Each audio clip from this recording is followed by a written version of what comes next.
Shalom, shalom, Israel, shalom. His brother Raya want to give all honor and glory to the Most High God, Yahweh, Bahashema Mashiach, Malak Yahushua. Another strong shalom to all of the mighty brothers that go out there and labor on the highways and byways, by making their body living sacrifice in the rain, the tumults, the demons, the uprises, the uproars, they out there standing 10 toes down for the name of the Lord. Another strong shalom to all that are mighty aquaf in this thing, right? That actually sincerely reverence their husbands, being teachers of good things to the children at home, being quiet, shamefaced, submissive, loving, steadfast, cooking, sewing, cleaning, doing all of the righteous acts of our foremothers on fire for the Lord.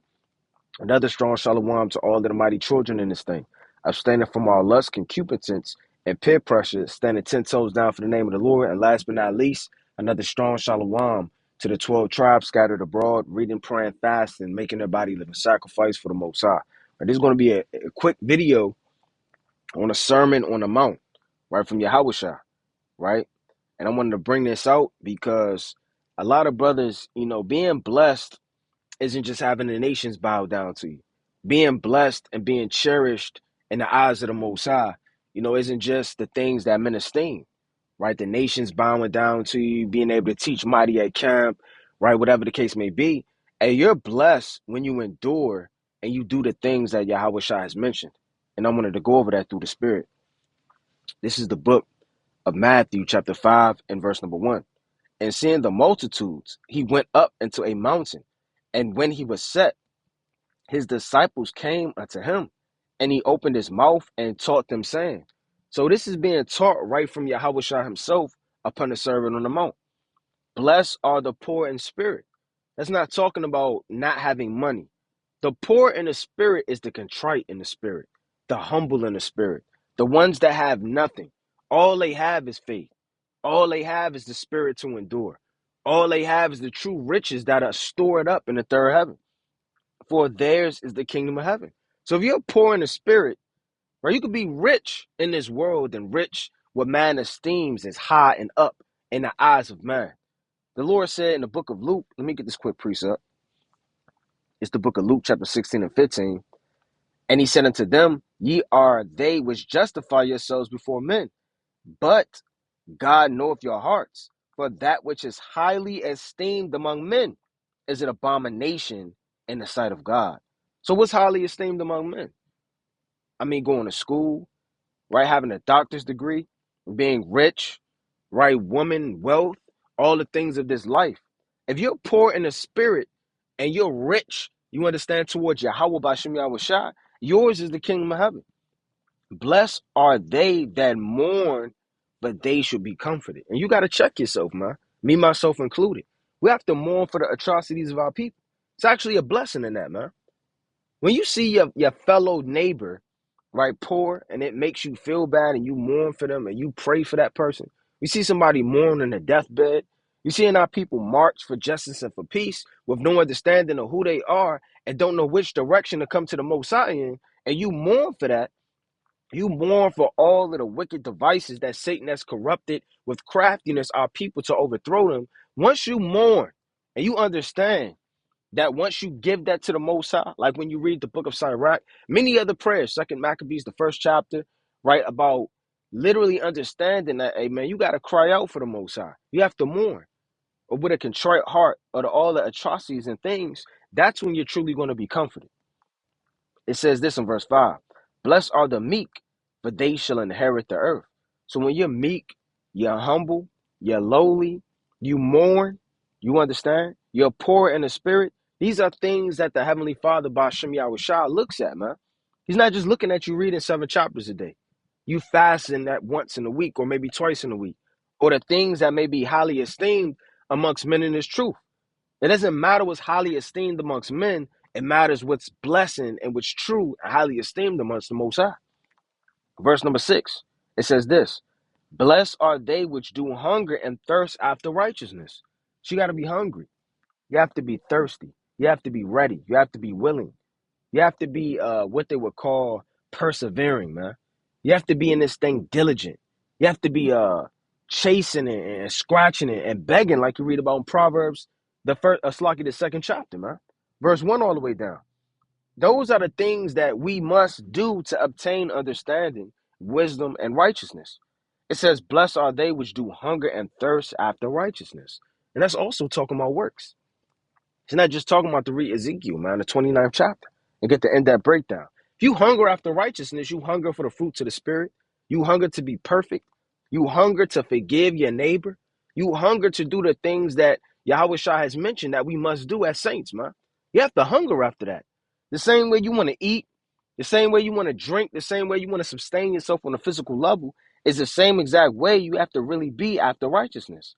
For they shall be filled. Meaning the Lord is going to give you the fruit of what you yearn for.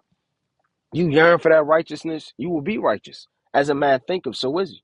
This is Matthew chapter 5 and 7. Blessed are the merciful, for they shall obtain mercy. So you have to be merciful to your neighbor. You have to be forgiving. You have to understand that mercy is a pivotal role and importance of this truth, man. Can't look down on people. Always get on people, or always look with a high look and a shrewd type of spirit. It says, for they shall obtain mercy. The Most High is going to give you the mercy that you give your next neighbor. You give your wife. You give your husband. That same measure is going to be met unto you. So you might wonder why a lot of brothers don't have mercy for situations they're in, because they don't have any mercy themselves. Right? Read the book of Luke, man. The 7th chapter. Right? This is the book of Matthew, chapter 7, verse 8. Blessed are the pure in heart, for they shall see Yahweh. What does it mean, blessed is the pure? Meaning, blessed are the sincere. Everybody's not sincere. You may have had certain people, they're not sincere in the work of the Most High. They're only doing it for likes, for show, for contention, for wars, for all manner of things that have nothing to do with the righteousness of the Most High. And the Lord said this. Let me read that again. Blessed are the pure in heart, for they shall see God. You have to be pure in this thing, man, with an upright heart and an upright spirit. Being pure to some people are hard because you have a lot of contention in Israel, man. You have a lot of things in Israel that a lot of people esteem, like clubhouse and debates and different things like that. They only do it for shows, likes, and different things like that. It's not according to the will of the Most High, man. We're after the will of the Most High. We're not after the will of man and popularity, man. Right? The Lord said this. Let me read that again. Blessed are the pure in heart, for they shall see God. When you're pure, the Lord shows you things he may not show the next man. Right? Hey, the Lord, I was just reading that in the book of Luke, the 10th chapter. It's a lot of men. So like, I'm getting prepared for camp. It's a little noisy out here. Hey, the Lord didn't show all of the prophets all things, man. He said, blessed are your eyes for they see. Talking about the 12. He didn't even show certain prophets and kings certain things, man. Because it wasn't for them to see. It was only for a select amount of people to see certain things that the Most High, Bashem Yahweh would show them. Because their spirit was different than other men's spirit. Once you're pure and you're undefiled and you're perfect, the Lord will show you more things. He will reveal more things unto you. It says this, blessed are the peacemakers, for they shall be called the children of God. A peacemaker is somebody that blends together unity. I mean, a counselor, man.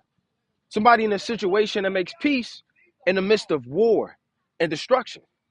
Right? If you have destruction in your house and all hell breaking loose, and you have that peacemaker in it, that's going to yield forth that type of spirit to bring the husband back to the wife back to the husband, the children back to their parents.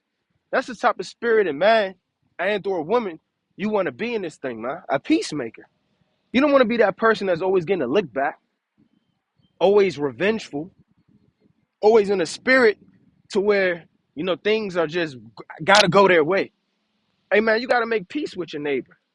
And the Lord made peace with us through the blood on the cross, right? And broke down the middle wall of partition. This is the book of Matthew chapter 5 and verse 10. Blessed are they which are persecuted for righteousness' sake. Why not go out on a limb and try to die doing some valiant, brave-like act, man? Like those foolish men, right? When you read the book of First Maccabees, right? You don't want to go out in that type of spirit. It says, blessed are they which are persecuted for righteousness' sake. And it's going to come a time where we're going to be persecuted for the will of the Most High and the words of the Most High, right? Whether that be guillotines, whether that be getting shot down in the streets, being taken, right? And all hell breaking loose, right? It's going to be seditions amongst men. and invading and kings in these different places. So the Lord is saying, blesses those men that are apt mentally and spiritually to die for his name's sake. You have many martyrs in the Bible. You have many martyrs in history during the Roman Empire, many persecutions. And this is not nothing new. It's been happening even from the days of old. So the Lord is telling you, let me read that again. Blessed are they which are persecuted for righteousness' sake, for theirs is the kingdom of heaven. When you have a crown laid up for you, the Lord is going to give you everlasting life by enduring. Blessed are ye when men shall revile you and persecute you, and shall say all manner of evil falsely for my name's sake. I mean, how many people have been called out their name, looked down at their families, and all manner of evil spoken against them for the Son of Man's sake, man? And that's what we got to do. We can't care about what men think about us or the reactions from telling the truth in the last days, because we're going to get persecuted. We're going to get reviled against. They're going to speak evil against us falsely for my name's sake. Rejoice and be exceedingly glad, for great is your reward in heaven. For so persecuted they the prophets which were before you. So the same way that those things happen, this to men that were before us, is the same things and the same spirit that's going to happen all throughout the earth, all over again. Right? So I wanted to bring this out, meditating on this through the spirit.